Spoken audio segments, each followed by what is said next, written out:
14.1 exercise नहीं। देखो कहता है इस आकृति का परिमाप ज्ञात करना है। नहीं, जब परिमाप ज्ञात करना है तो जरा आकृति को हम गौर से देख लें। ये जो लंबाई है वो 14 सेंटीमीटर है। ये लंबाई और ये लंबाई भी दोनों आते हैं। यहाँ से यहाँ तक की लंबाई दिया हुआ है 7 सेंटीमीटर।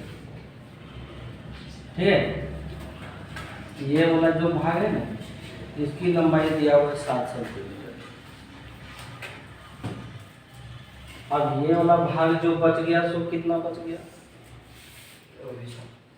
ठीक है, समझने के फिर ये है कि यदि इसको हम x कर दें और इसको भी x कर दें नहीं, और ये 7 है तो क्या है कि x + 7 + x मिला करके 14 होना चाहिए। इसके बराबर ये तो 2x = 7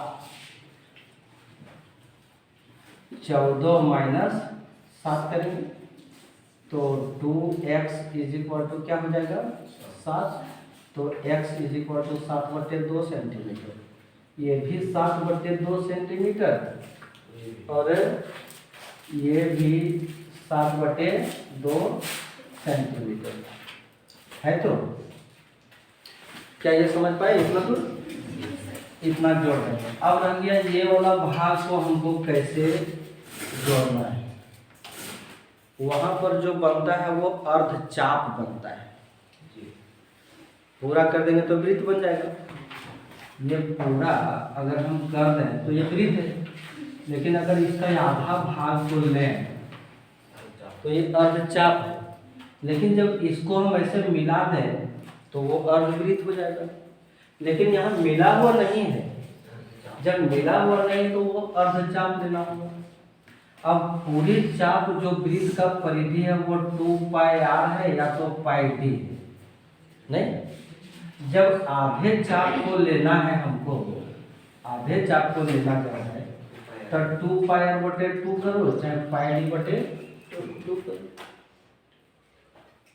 सही है ना?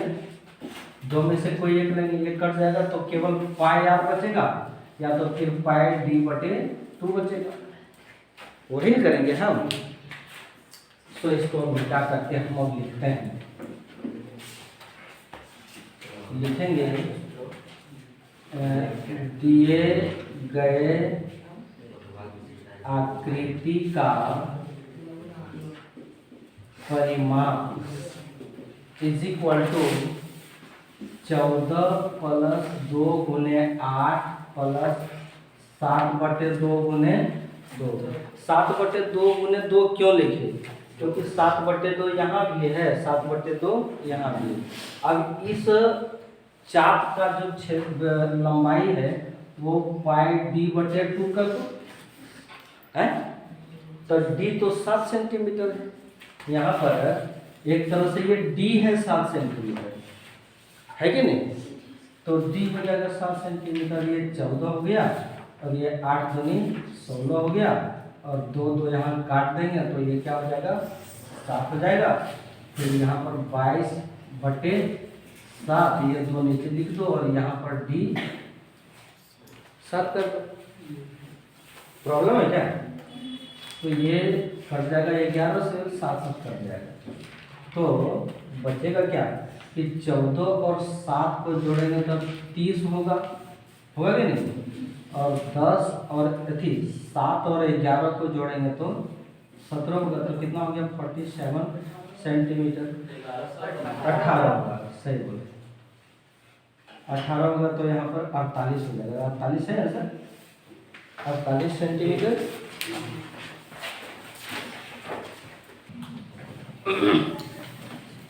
क्वेश्चन नंबर 2 का पहला, ये जो आकृति दिया गया है कहता है इसमें छायांकित भाग का क्षेत्रफल ज्ञात कीजिए। छायांकित भाग ये बॉर्डर जो चारों तरफ दिया है यही ना है, इसी का क्षेत्रफल ज्ञात करना है। तो जो आकृति हमको दिखाई पड़ रहा है ना, दो वो आयत है इसमें, ठीक है। हाँ, नामकरण यदि कर दें ए बी सी डी और इसका अगर कर दें पी क्यू आर एस, दो वो आयत है। बड़े आयत के क्षेत्रफल में छोटे आयत के क्षेत्रफल को घटा देंगे ना, तो छायांकित भाग का क्षेत्रफल ज्ञात हो जाएगा।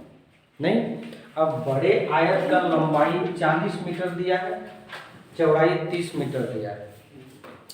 छोटे आयत का ना तो लंबाई पता है ना चौड़ाई पता है, लेकिन एक चीज पता है। क्या चीज पता है? हम इस छायांकित भाग का क्षेत्रफल दो तरीके से निकाल सकते हैं, लेकिन हमको उधर जाना नहीं, सीधा बड़े आयत के क्षेत्रफल में छोटे आयत का क्षेत्रफल घटा देंगे। अब जब छोटे आयत का क्षेत्रफल को अगर प्राप्त करना हो, ठीक है, तो इसकी लंबाई ज्ञात करना पड़ेगा और इसकी चौड़ाई ज्ञात करना होगा। लंबाई कैसे ज्ञात होगा? जैसे ये यहाँ से यहाँ तक और यहाँ से यहाँ तक का दूरी दिया है 1 मीटर, ये भी 1 मीटर है, तो 1 मीटर यहाँ का और यहाँ का 1 मीटर, 2 मीटर, और ये पूरा जो दिया है वो 30 मीटर दिया हुआ है। उसी प्रकार इधर से भी 1 मीटर है और इधर से भी 1 मीटर है, पूरा 40 मीटर है। तो 1 मीटर यहाँ घटा देंगे तो जो बचेगा वो इसकी लंबाई ज्ञात हो जाएगा ना। लिखेंगे चतुर्भुज पी क्यू आर एस की लंबाई पी क्यू जो हो जाएगा वो 40 माइनस 2 गुने 1 हो जाएगा। 40 माइनस 2 गुने 1 क्यों किए? क्योंकि 1 मीटर यहाँ भी है और 1 मीटर यहाँ भी, तो 2 मीटर क्या मीटर हो गया? तो 1 मीटर यहाँ और 1 मीटर, तो 2 गुने 1 हो गया ना। तो 40 minus 2 is equal to 38 meter. तो चौड़ाई जो हो जाएगा वो उसी प्रकार हो जाएगा, चौड़ाई Q R is equal to जो हो जाएगा वो 30 माइनस 2 गुने 1, क्योंकि इधर भी एक इधर भी एक, इधर 2 है इधर 2, दोनों तरफ एक ही है, तो 30 minus 2 is equal to 28 meter. कितना हुआ ना? अब कहेंगे छायांकित भाग का क्षेत्रफल। छायांकित भाग का क्षेत्रफल इज इक्वल टू आयत ए बी सी डी का क्षेत्रफल माइनस आयत पी क्यू आर एस का क्षेत्रफल, यही होगा ना। तो आयत का क्षेत्रफल लंबाई गुने चौड़ाई और इसका भी लंबाई गुने चौड़ाई, दोनों का होगा, लेकिन मान दोनों का अलग अलग है ना। तो आयत ए बी सी डी की लंबाई 40 है, सही है ना। तो यहाँ पर लिखेंगे 40 और चौड़ाई है 30। छोटा A P Q R S की लंबाई हम निकाले हैं 38, ठीक है, और चौड़ाई है 28। इसको अगर मल्टीप्लाई करेंगे 4 से 1200 और इसको हम मल्टीप्लाई यहाँ करेंगे 8 8 64 के 4 बाकी 6, 8 24 और 6 30, 8 दूनी 16 6 बाकी है, 3 6 और 1 7, 4 6 और ये 10, कितना हो गया? 10 64 हुआ कि नहीं। अब 1200 में 10 64 को माइनस कर दो, कितना? 136 होता है। तो 136 मीटर स्क्वायर हो जाएगा आंसर। देखो है आंसर।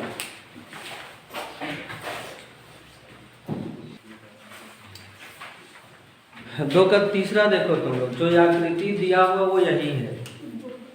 एक वृत्त है, वृत्त में ये जो दिया हुआ उसका व्यास है, एक तरह से समझो व्यास नहीं, तो व्यास यहाँ पर केंद्र मान लो, इसको अगर केंद्र मान लेते हैं, तो यहाँ से यहाँ तक की दूरी 7 सेंटीमीटर, फिर यहाँ से यहाँ तक की दूरी 7 सेंटीमीटर, त्रिज्या बड़े वृत्त की त्रिज्या 7 सेंटीमीटर है। बड़े वृत्त की त्रिज्या 7 सेंटीमीटर। तो ये जो भाग है ना, ये वाला, यहाँ पर एक अर्धवृत्त बन रहा है। इस अर्धवृत्त का व्यास बहुत, बड़े वृत्त का त्रिज्या 7 सेंटीमीटर, लेकिन इस छोटे अर्धवृत्त का ये जो भाग खाली है, इसका व्यास 7 सेंटीमीटर दिया है। फिर इधर से भी एक अर्धवृत्त टाइप का लिया हुआ आकृति, उसका भी व्यास 7 सेंटीमीटर है। अगर शॉर्ट में तुम बनाना चाहोगे ना, तो सीधे अर्धवृत्त का क्षेत्रफल, बड़े वृत्त वाले में अर्धवृत्त का क्षेत्रफल ज्ञात कर दो। कैसे जानते हो कि ये वाला जो पार्ट है ना, इस पार्ट को अगर हम काट करके यहाँ पर पेस्ट कर दें, नहीं तो इधर खाली बच जाएगा, यहाँ भर जाएगा। जब यहाँ भर जाएगा तो ये बड़े वृत्त का अर्धवृत्त बन जाता है। बड़े वृत्त का अर्धवृत्त बन गया कि नहीं? तुमको बस उलझाने के लिए इस प्रकार का आकृति बना दिया। हम सिर्फ अर्धवृत्त, बड़े वृत्त वाला में अर्धवृत्त का क्षेत्रफल निकाल देंगे, चाहे किस भाग का निकल जाएगा। फिर से सुन लो कि यहाँ छोटा वाला अर्धवृत्त है, और इसको अगर यहाँ घुसा दें, अगर इसको घसका करके हम यहाँ ऐसे ले आए, तो इस तरह से ये भाग यहाँ बन जाएगा कि नहीं? तो यहाँ पर ये पूरा एक वृत्त बन गया कि नहीं? जब ये वृत्त पूरा बन गया तो इसका व्यास 7 सेंटीमीटर है कि नहीं? ये वाला भाग यहाँ छाएंगे तो ये भाग बच गया, तो ये वाला वृत्त रहेगा कि नहीं? ऐसा अगर नहीं करोगे तो यदि इसको काट करके यहाँ बैठा दें, इसको काट करके अगर यहीं पर पेस्ट कर देते हैं तो वो पूरा फुल हो जाएगा। तो लिखेंगे बड़े वृत्त की त्रिज्या जो है वो 7 सेंटीमीटर है, हैं? तो छायांकित भाग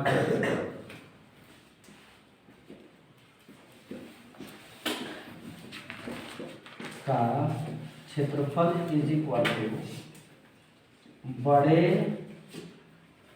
अर्धवृत्त का क्षेत्रफल। आप जानते हो अर्धवृत्त का क्षेत्रफल हम पाई स्क्वायर बटे 2 लिखे थे, इसी पर हमारा बना 22/7 गुने ये 2 कर देंगे ना, त्रिज्या जो हमारा कितना है 7 गुने 7, ये 2 11 से कटेगा और ये 7 कटेगा, तो 11 गुने 7 इज इक्वल टू क्या हो गया 77 सेंटीमीटर स्क्वायर।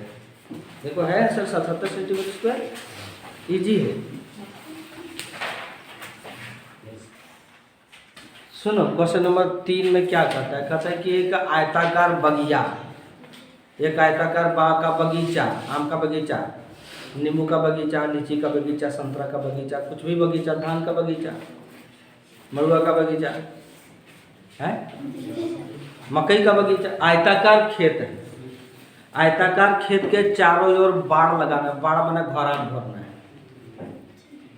कुछ तार से कोई घेरता है, कोई रस्सी से घेर देता है, कोई खिजूर का कांट से घेर देता है, कोई मटिया का दीवार दे देता है इतना ऊंचा तक, गाय टप करके, एक वो गाय होता है एकदम हाई जंप पूरा करता है, उधर से दौड़ दौड़ जाकर हम छलांग मारे ऐसे ऐसे जाकर के वहाँ कूद देता, सीधे खाए शुरू करता है।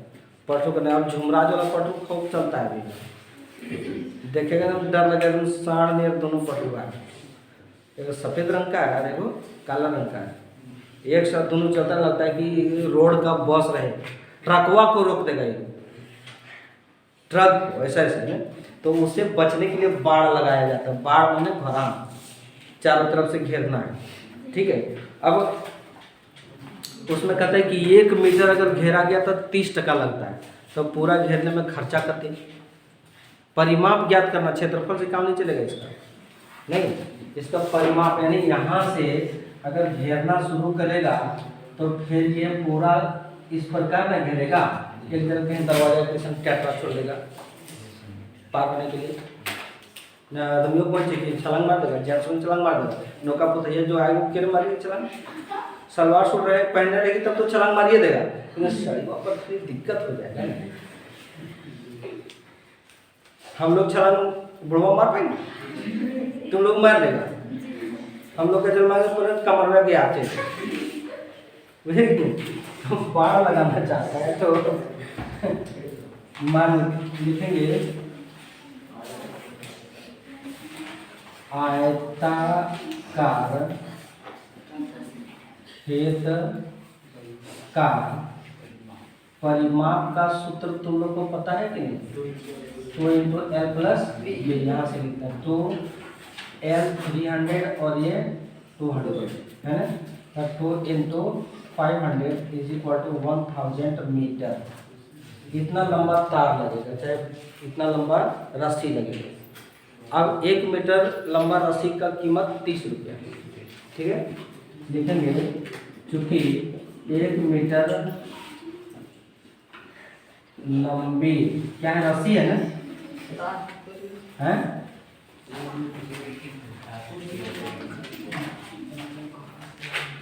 तार कहो का लागत जो है वो ₹30 है।